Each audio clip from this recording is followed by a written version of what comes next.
Milí diváci, vítajte pri dnešnej ukážke revolučného riešenia proti zlodejom, ktoré uchráni vašu tajnú skrýš.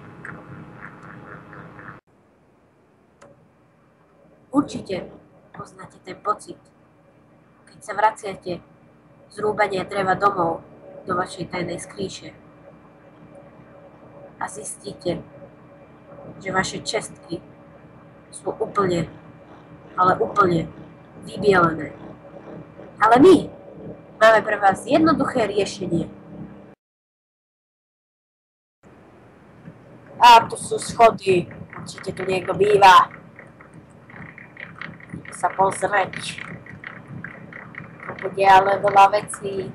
Sa teší, že tu niekto nebýva. Ale sú tu schody, určite tu niekto býva. Doriti, tu nikto nebýva. Sakra.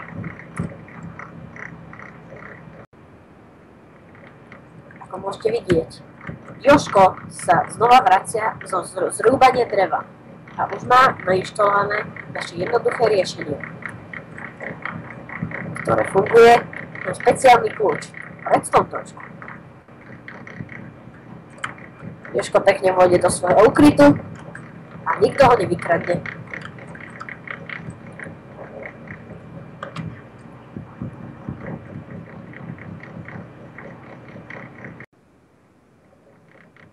Jožko sa vybere na lov zombíkov.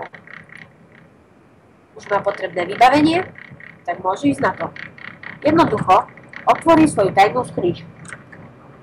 Vezme si jeden kľúčik z čestky,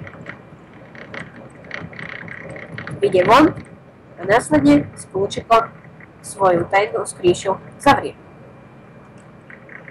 A môže ísť na to. Pokiaľ aj vy chcete mať vo svojej tajnej skrýši toto jednoduché riešenie proti zlodejom, stačí, ak budete sledovať tento channel. Ak sa vám toto riešenie proti zlodejom páči, zanechajte like a koment, nás poteší. Lúči sa s vami majster Xar z M-Shopu. Čaves.